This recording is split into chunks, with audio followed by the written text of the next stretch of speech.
Let us take a look at some other voting systems that are widely used in reality. So we have got this Balloon d'Or system, which I had mentioned before. So this is a prize that is kind of like given to the top male and female footballer every year, right? So, and it is kind of individually awarded for the male and the female separately. So for the men version, what happens is that you have got 100 journalists from around the world who are asked to choose five footballers from a 30-player shortlist in a descending order of merit. And in the women version, what you have is that you have got 50 journalists from across the globe who select their top five players from a 30 strong shortlist and then again rank them, right? So what is happens is that each of the journalists, they have to give points to these five footballers that they are selecting from the 30-player shortlist. So to their top most preferred rank, they give 6 points. To the second most preferred rank, they give 4 points. To the third most preferred, they give 3 points. To the fourth one, they give 2 points. And for the fifth one, they give 1 point. And this is awarded by each of the 100 journalists. And then for each player, basically you sum up the points that have been awarded to them across all journalists. And then the person who gets the maximum number of points, this is the person who actually wins this Balloon d'Or, right? So that is how it is kind of like done. So the exact details may change from year to year, but this is the overall idea. Now, this is basically an example of positional voting, right? So what is a positional voting? The idea is fundamentally a bit different from the way we have been thinking about majority voting. So here you produce a group ranking directly from individual rankings rather than building up the group ranking from pairwise comparison of alternatives, right? So remember, in majority voting, what we were doing is we were looking at two alternatives at a time, and then we were kind of like deciding who is going to win, and then the winner kind of like faces of another kind of like alternative, right? Here, on the other hand, you are starting off with individual ranking. So the journalists, for example, are individually ranking the let's say their topmost five players, right, and giving them different points. And from those individual rankings, you start and decide about how do you kind of like rank them overall, right? So each alternative receives a certain point based on its position in all the individual rankings. And then the alternatives are then ordered according to their total points, right? So here alternatives are players. So each player receives a certain point based on its position. And then the players are arranged according to the total points received by them, right? So there are other examples of positional voting as well, which are very similar. So one classic example is what is known as board account. So this is actually very similar to what goes on in the Balloon d'Or voting system. So let us kind of go through it. So imagine that there are k alternatives or k options to select in terms of voting.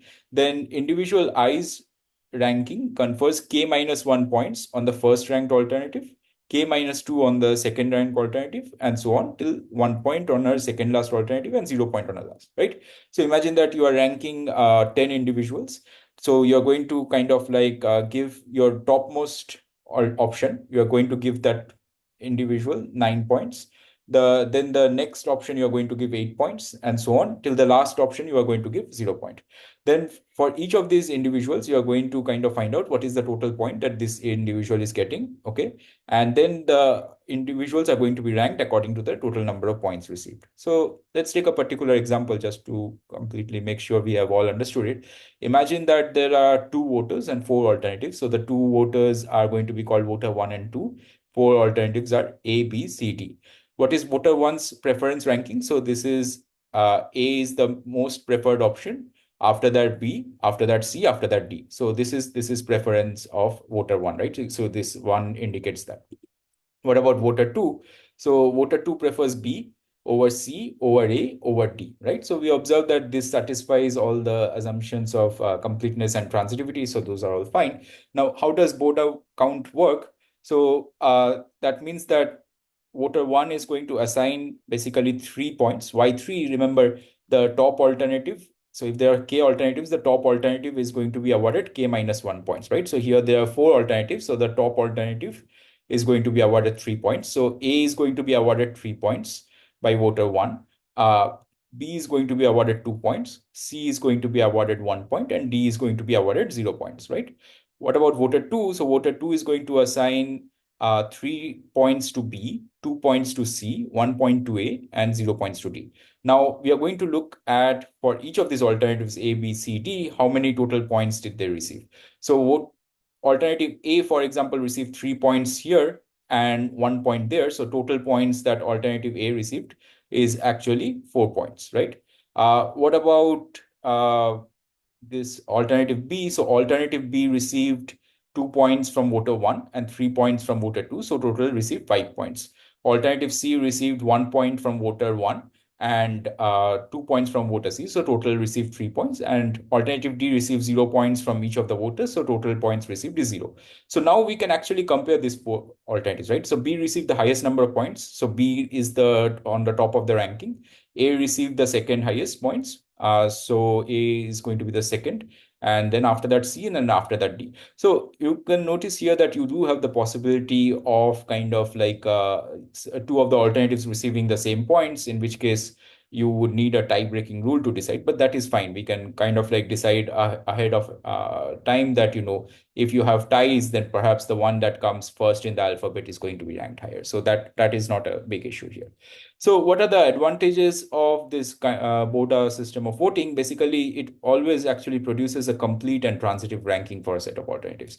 So recall that in majority voting, the problem was that even though it produced a complete group ranking, but in some cases, as we saw in the Condorcet paradox, it could fail to provide transitive rankings for a set of alternatives. So that problem is not there in BOTA. And the reason is because it ultimately attaches a number to each of the alternatives. And we know that numbers, and these are particularly integral numbers, right? We know that integers are complete as well as transitive. So that issue is kind of like not there, right? The problem is something different in board account, right? The problem arises from the fact that competition for top spots in the group ranking depends critically on the rankings of alternatives that are maybe much further down in the list. So let's take an example to understand fully this point. So imagine that you have got five sports experts and they are asked to discuss their choice for who is the greatest male footballer of all time. And the two players that are being considered are Pele and Maradona, right? So the Brazilian forward and the Argentine forward, right? Who are very instrumental in kind of like their teams winning the World Cup. And for a long time, they symbolized the top footballing players, right?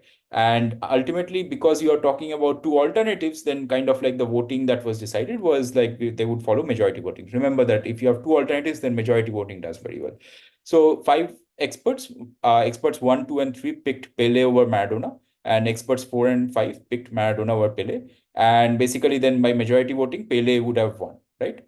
Now, one problem that happened is that when people kind of like presented it in this way, they thought that, we are talking about people who were playing in the 20th century. So maybe this is not necessarily a good representation of thinking about who is the best male footballer of all time, right? Since there is no person from this century being considered. And so they decided that, maybe we should include Messi as an option as well, right? So right now, then the choices are going to be among Pele, Maradona, and Messi as the best male footballer of all time. So you have now got three alternatives, and then we already know that if you have got three alternatives, then majority voting system has some issues, right? This is the discussion about Condorcet paradox that we had. And so they decided that why don't we look at some other voting system, which is, for example, the Porter voting system, right? So now imagine that the first three experts, they ranked Pele is strictly preferred over Maradona, is strictly preferred over Messi. So they ranked Pele first, Maradona second, and Messi third. The other two experts who remember preferred Maradona over Pele, they ranked Maradona first, Messi second, and Pele third, right? Now, if you apply border voting, let's see what happens. So Pele is going to get from the first three experts 2 points each, so total of 6 points. And from the remaining two experts is going to get 0 points, right? Remember the lowest ranked alternative in the board account, as we have discussed, gets no points. So you have got 6 plus 0. So that is the total point. What about Maradona? So Maradona is going to get 1 point each from the first three experts, so 3 points, and 2 points each from the remaining two experts. So 2 into 2 is 4 plus 3, so 7 points in total.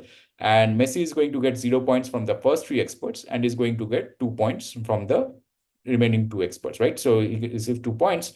And so therefore you have that Maradona actually comes out as the top as per the border count, right? So this is actually very interesting because if you actually do a head-to-head outcome, right? So imagine that you are actually just comparing Pele and Maradona. You did not have Messi in your ranking here. You would still have that if you did board accounting, then you would have had Pele receiving basically 3 points and Maradona receiving 2 points, right? If you did not have Messi in this contest, right? So then Pele would have defeated Maradona, right? What about between Pele and Messi? So same outcome, right? If you did not have Maradona, if you just had Pele and Messi, then again, three people are going to rank Pele over Messi. So 3 points for Pele and zero for Messi from the first three. And the other two are going to rank Messi over Pele. So you have got 2 points for Messi and zero for Pele. So again, if you do just head to head using board account, if you do not include Maradona, you have that Pele actually defeats both Maradona and Messi, right? So what you have is that the introduction of a third option, right, leads to a change in the identity of the group favorite. By introducing Messi, we have kind of like changed from Pele being the group favorite to Maradona being the group favorite. And the interesting thing is that it's not even that fact that, Messi was like considered particularly favorite, right? Nobody ranked Messi as their top preferred, right? Three of them ranked Messi as their least preferred, right? Among the three alternatives that is being considered, and the other two ranked Messi as the middle favorite, right? But even then, the introduction of Messi managed to kind of like change the ranking between Pele and Maradona. So that is a common criticism that is applied to this sort of positional voting system, that the outcome in this sort of voting system depends on the presence of alternatives that seem irrelevant, in the sense that, in no case was kind of like Messi considered a particularly favorite, but just the presence of Messi managed to kind of like flip the ranking in the group across Maradona and Pele, right? So that is one issue, right? Another issue that arises in this BOTA kind of like voting system is that you have the problem of strategic misreporting of preferences, right? So you have basically got incentives for the people who are voting to actually lie about what their actual preferences are, right? So let's take a particular example here. So imagine that remember that the two experts had their opinion that Maradona was preferred to Messi over Pele, right? But imagine that their actual ranking was they thought that Maradona is preferred to Pele over Messi, right? If they had stated what their actual ranking is, now let's see who would have won. So from these two experts, Maradona would have got basically 4 points and Pele would have got 2 points, right? Because 2 points to Maradona and 1 point to Pele because they're first and second. So 2 into 2 is 4 and Pele would have got 2 points, right? And from this set of experts, Pele would have got basically 2 into 3, so 8 points, and Maradona would have got 1 into 3, so 3 points. So total, you would have got that Pele ends up getting 8 points and Maradona ends up getting 7 points. So if everybody had truthfully revealed what their actual opinion was, Pele would have come out ahead, right? But this set of people, they actually prefer Maradona over Pele, right? So they want Maradona to win. So by kind of misstating their preferences, right? Instead of revealing what their true preference is, which is this, if they kind of reveal state that this is their actual preferences, if they flip the order of Pele and Messi, then they actually kind of like end up causing Maradona to win, right? So by misreporting their rankings, so they make sure that Maradona ends up winning, right? So this is a major problem, right? That in the board account, voters can sometimes benefit by lying about their true preferences, right? And the reason why you would want to do that is you would want to downgrade the overall group ranking of an option that many other voters will put at the top of their individual rankings. And this sort of issue often comes up, this third party effect, if you like. So another example of positional voting is this plurality voting, right? This is very common, right? So in plurality voting, what happens is that the candidate who is top ranked by the most voters wins. Now, this is an example of a positional voting system. Why? Because basically you are assigning a point of 1 to your top ranked candidate and 0 to everybody else, right? So this is again a special case of the positional voting system that we have discussed.